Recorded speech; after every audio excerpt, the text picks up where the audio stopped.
when you're in a team with people from different cultures and different backgrounds and there's always a lot of noise outside the change room, working with those diverse cultures and people and understanding their point of view on things cultivates a much more harmonious and I think a much more effective, positive sort of team environment.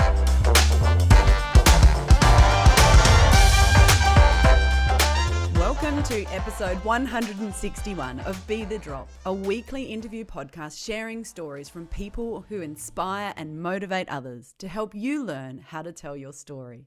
I'm Amelia Veal, Director at Narrative Marketing and firm believer in the superpower of storytelling.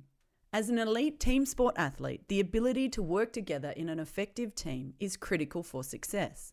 Winning teams are those that effectively draw on the strengths of all players.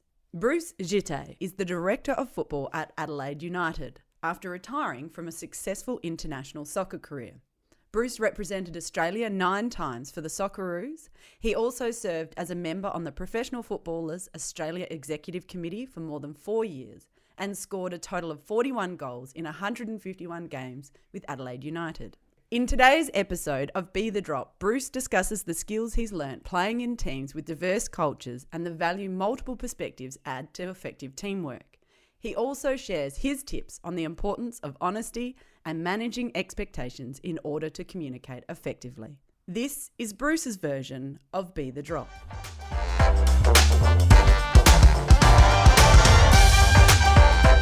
If you're looking to keep up to date with the latest podcasting trends, then I wholeheartedly recommend subscribing to Pod News, which I've linked in the show notes, or head to podnews.net in your web browser. Well, Bruce, thank you so much for joining me on our next episode of Be The Drop. Thanks for having me. You have brought your item of significance, and that's something that gives us a little bit of background about you and connects us with your community. And you know what? I may have guessed that this is what you were going to bring in. Yeah, it's no surprise. So can you tell us what it is and explain the story behind it? It's a soccer ball, and it pretty much sums me up in a couple of words. Soccer ball, soccer player.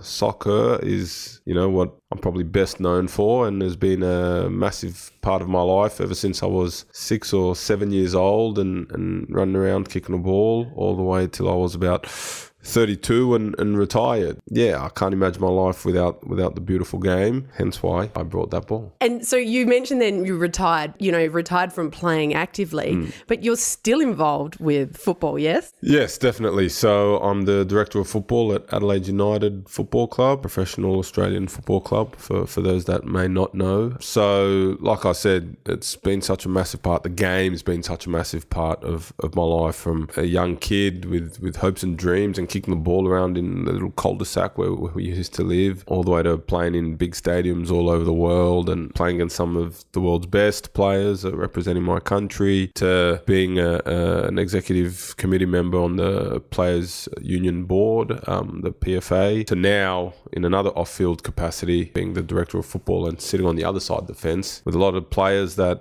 I know or have played with or at least against, and negotiating their contracts and deciding who stays and who goes. It's all sort of happening. So my life from when I was about 7 has been to do with football in some way, shape or form. So that's why I brought the soccer ball. And, I'm sure there are so many stories, but what was it like that first time stepping on the field, representing Australia, crowds surrounding you? Talk us through that moment. How does that feel, doing what you love and representing your country? Yeah, it's hard to sum it up in words. I think, if you speak to any Olympian or any other person who's played for the nation, they'd also find it a bit difficult to sum it up in words. First time, so surreal. For me, I was playing with people I've only ever seen on TV till my first training camp. So if you look at like the Harry Kewells, the Tim Cahills, the Mark Vidukas, Brescianos, Grellas, all those sort of players that from when I was young, I made my debut when I was about 20, 21. So they were a bit older than me, far more established sort of European top class players. So it was just surreal. When you only ever seen someone on TV and then you see him in real life, you're like, is that actually... Oh, you're a real person. It was one of those sort of moments. Obviously, you're very proud, and it's also young. It's not like, I've made it now. I didn't have that sort of sensation. I had more of a feel that this is so awesome. I got to make sure I take this chance with both hands. I had that sort of self-realization. And playing with such quality players, it was rare that young players got an opportunity. The emotions were running pretty high, if you like, but I was still sort of calm in my mind in the sense that, it took a lot of work to get here, but let's not just be satisfied with that. Let's try and push on. You're on the world stage, you're representing your country, and you're still like, right, keep working. You've got stuff to do. Yeah, because I'm like, this is a massive opportunity that probably everyone in this stadium would like to have. There were a lot of pretty good young players coming through, probably snapping at my heels. So sport's pretty brutal in general, soccer especially, because there's just so many people who play it. So it's very much do well now, or maybe you never get another chance.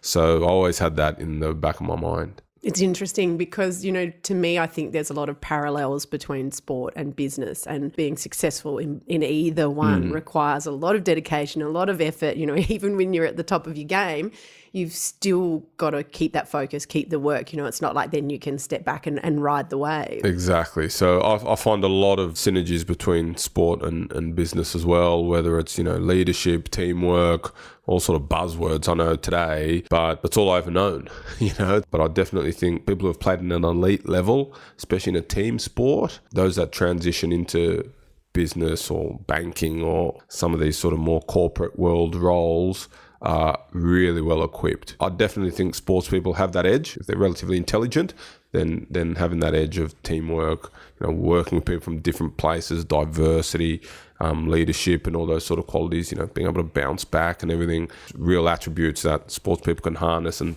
transition out of sport into business with. And it's interesting you mentioned diversity then as one of the things that you learn through sport. How does that play out? Sorry, pardon the pun. No, massively. I think in my experience anyway, I had quite a global experience in my career. So I lived in Turkey for a few years. I lived in China, South Korea for a couple of years, Indonesia. And that's one great thing about soccer. Exploring the world's always been awesome. Gives you the perspective of others, and the way the media has always run, in my belief, but it's been more exposed now, the biases and all the rest of it. You can see how it sort of manifests. On the flip side, the problem is if you've only ever lived in Australia and you've only ever consumed Australian media, you got no idea. You got no idea how the world sort of operates, right? So when you're in a team with people from different cultures and different backgrounds, and there's always a lot of noise outside the change room, working with those diverse cultures and people and understanding their point of view on things cultivates a much more harmonious and I think a much more effective, positive sort of team environment. Really important, fundamentally important to so many issues that I think we face today. I've heard the terms echo chambers, particularly with social media, and you're friends with people that share similar ideas, have similar experiences and live in similar countries and consume similar media.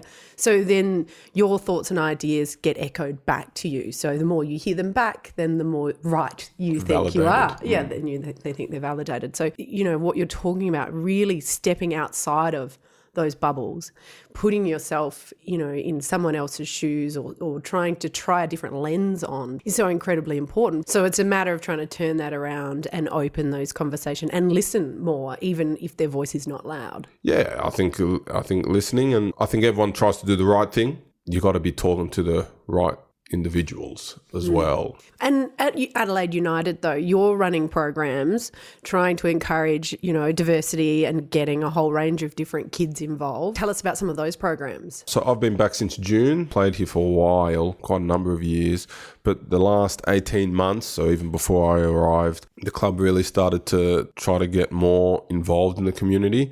I think Port Adelaide Football Club, the AFL team here, does it really well. I think they're sort of like a market leader, definitely from a sporting perspective, definitely in South Australia, and if not the country. They got really good programs running. So the community piece, as a footballer and someone from multicultural sort of background, I take a keen interest in it, and I'm always happy to go out and speak to different youths, older people, or middle-aged people, or whatever you want to call it. I don't care who it is. If I get asked to go out and speak about my journey or leadership or how to break through the glass ceiling or all this sort of stuff that I get asked, I'm happy to go have that discussion with them. But I think as a club, because our sport is so multicultural and because our team is so multicultural, and the added benefit is a lot of new arrivals, a lot of refugees, a lot of people who come to this country. They might not know the language, they might not know the culture and customs or whatever you like, but they do know soccer. They do know football. That's probably the one thing that they bring to this country that makes them feel a part of it.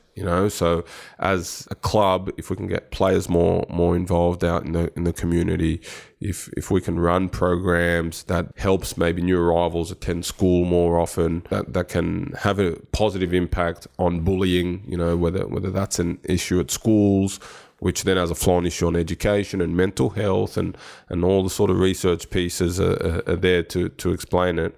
I think sport in general, to be honest, and in that space, soccer specifically, can have a massive positive impact, whether it be new arrivals assimilating at school, because I went to school in Ivory Coast for 3 months when I was 6 years old. I could speak French, not as well as the kids there, but I could speak French fluently, but I didn't have any friends there for that period. So that's how I started playing soccer, because that's what everyone did. So to feel part of it, it's like, well, I may as well do what everyone else is doing. And, it's a positive thing. It helped me make friends. That made school more enjoyable. I had people to hang out with at recess and lunch. And I think that's, for a lot of new arrivals who come here, I think that'd be really hard to integrate into Australian society.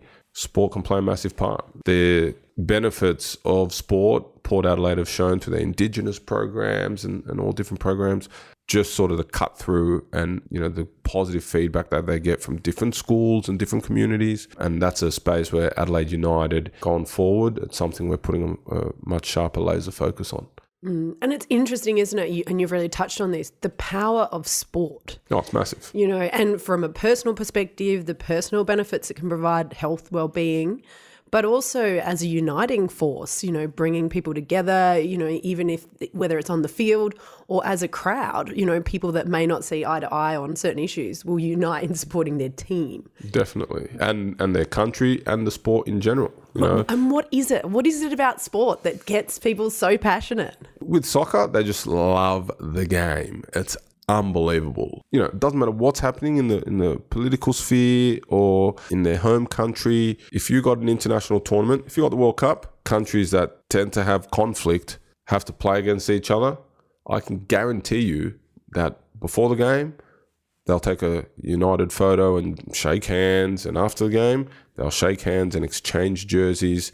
And when they're such strong role models and everyone sitting back in their countries watching that happen, then they look at themselves and think, well, if it's good enough for them to get along with those other guys, then it's good enough for me to also get along. It just starts the discussion, and that's the power of sport. It's just very hard to find another vehicle that brings people together like sport does. And you talked about the fact that, it's such a competitive space to be a player and to reach the top, levels that you have. Talk us through some of those challenges and how, what was your approach? How did you manage to keep navigating and stay on? Because you did it for a number of years. Yeah, I think you got to be resilient. That's probably the key. I mean, I got a son who's 4.5 years old, and I'm talking to him about resilience already.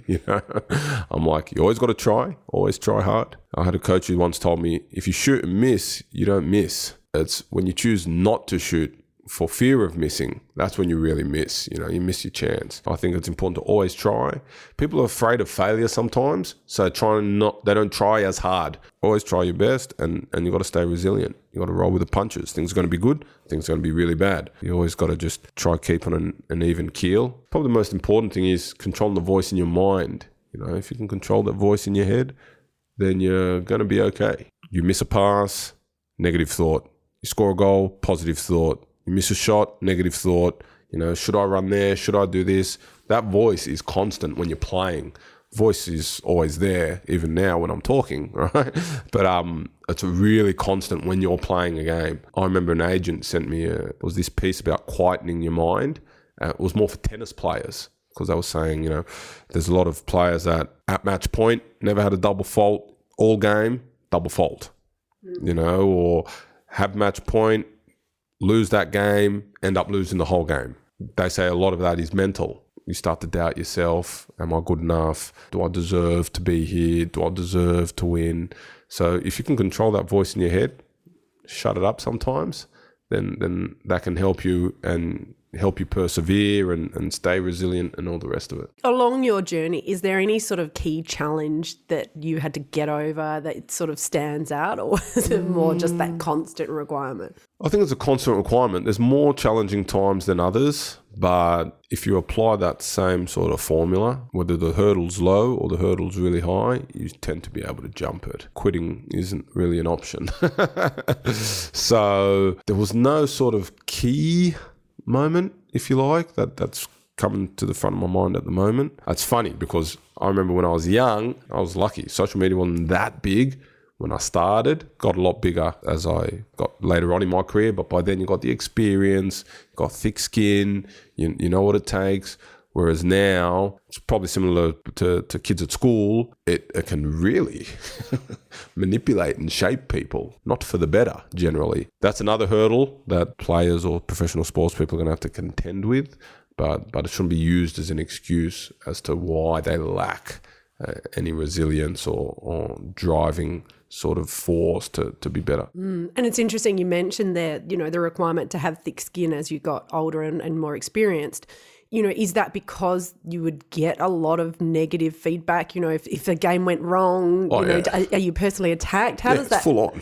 Yeah, right. So how it's pretty intense. I mean, the term thick skin is kind of like, what do you actually do? You ignore it? Yeah. Do you take on board some of that? How do you not? It's just so volatile. I think if you're going to let social media affect you like that, then you're probably not cut out for it, But I mean, it would probably be mainstream media as well. I'm sure it comes from lots of angles. Yeah, I had a pretty good relationship with the mainstream media. I was lucky in that sense. Yeah, the media is a very powerful force. When it gets into mainstream media, that can have a much more significant impact because every average Joe is aware of whatever the situation might be. You're playing poorly, you haven't scored in a long time, you're on the outer. If you've done nothing wrong and you're doing your best and, everything's kosher, then you can block it out because in your conscience and in your heart of hearts, you're doing your best. And at the end of the day, the person who wants to win more than anyone is the player,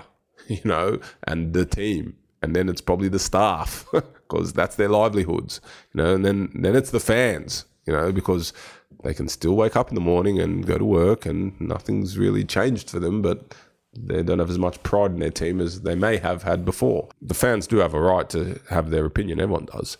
But a lot of times it can not be as respectful as it should be. And that's where the thick skin comes into play because playing with people's emotions, it's an emotional game. So you got to understand that, I guess. So, you got to take the good with the bad and roll with the punches. Lots of sayings in there, good with bad, roll with the punches. Yeah. I love it. As far as, your role with Adelaide United and, obviously the team is trying to attract the best players and, get involved in that. How do you communicate that? How do you attract people to Adelaide? What are some of the ways that you can, make your club somewhere that people want to come and play at? The benefit of Adelaide is it's a fantastic city. South Australia, probably the best state in Australia. I grew up in Sydney, which is also a great place to be fair, but I prefer Adelaide for a multitude of reasons. Great for families. It's great for individuals as well. Isaias, our former captain, came from Spain. I picked him up from the airport the day he got here, spoke 2 words of English. Hello, thank you. That was it. Became a citizen, had his 2 kids here. He's overseas now playing, but I can almost guarantee you he'll come back and live in Adelaide. Attracting Australian players here isn't that hard because everyone knows how good Adelaide is, right? So attracting foreigners, they've only ever heard of Sydney and Melbourne. So when you say Adelaide, they're like, where is that? It's South Australia. No, it's really good. I was in Sydney for the first half of this year And when I got offered this role in May, I jumped at it because it was like perfect way to get back to Adelaide. Selling the club is also relatively easy. It's a family vibe. It's a humble club. We work hard. We've got a nice boutique stadium at Coopers. There's a lot of benefits to Adelaide, both as a place and Adelaide United as a club. So scouting the players is relatively smooth sort of sailing. Convincing them to come is not overly difficult at all. The communications at sporting clubs, you're often talking to a really dedicated base of fans who feel quite emotionally, as you said, they're very emotionally attached to the game and therefore have this unique sense of ownership in a way. So tell us about some of the communication with fans. Like, what are the nuances around that? No, look, I think communication, the most important is to be direct, be honest. I'm that sort of a person. I don't sugarcoat stuff or lie about stuff. I just tell it how it is. You can't tell fans everything, but you tell them what they're entitled to know quite a bit. Members entitled to know probably first and a bit more. They want to know what their club is doing, and at the end of the day, while it's privately owned, it is a bit of a public asset, if you're honest. We got thousands of members, we got 10,000 that come at least to watch us every week. So there's a lot of people that if you piss them off or you're not communicating or you're not honest, they won't be coming anymore. Without the fans, you don't have a club. So communication with fans is important. We try to be pretty transparent and open with them. I'd be interested to see a survey of what they thought about our communication, actually. Obviously, they'd always want to know more and always want to know first. Generally, that's not possible. But where it is, we try to do that. In all my press conferences or in all my interviews, I always say exactly how I see it. So they might like what I'm saying or not like what I'm saying, but I can go home and know I've always told the truth. So communication with the fans is important. If you get it wrong, then it can really come back to bite. But especially in football, we try to communicate with our fans openly, and managing expectations is another important part of it. South Australians feel like their teams will always win. So when they come second, it's like a disaster. We've got to manage expectations and sort of give them an idea of what we're aiming for, and then they can judge us on that. Well, Bruce, thank you so much for joining me. In conclusion, though, can you summarise with Bruce's Be the Drop tip? So that's your top tip for communicating to motivate and inspire action. I'd say what's on your mind, as long as it's respectful and nothing outrageous. Obviously, there's always disclaimers in these in these tips, right? Be honest with yourself and with whoever it is you're communicating with, whether it's an individual, whether it's a group of individuals. They might not like what you have to say, but as long as you say it respectfully and it's not a wild sort of idea, I think communication is always best when it's done honestly, frankly, and openly. That's what I'd advocate for, whether you're talking to your mum or dad or sister or brother or a group of multicultural and linguistically diverse people or Indigenous people or in interviews or whatever it might be. I think honesty, openness is probably most important. Fantastic. Thank you so much. Thank you. Thanks for joining me for another episode of Be the Drop. Don't forget to subscribe in order to ensure you never miss out on one of our weekly episodes. Be the Drop is produced by Narrative Marketing, where we believe that stories connect individuals and that powerful storytelling can positively impact the world. To unleash your storytelling superpower, visit narrativemarketing.com.au or check out our social links in the show notes. To contact me directly with any specific comments you have, you can email me via amelia@narrativemarketing.com.au. And don't forget that whilst a task or challenge may seem overwhelming, a waterfall begins with one drop. And look what comes from that.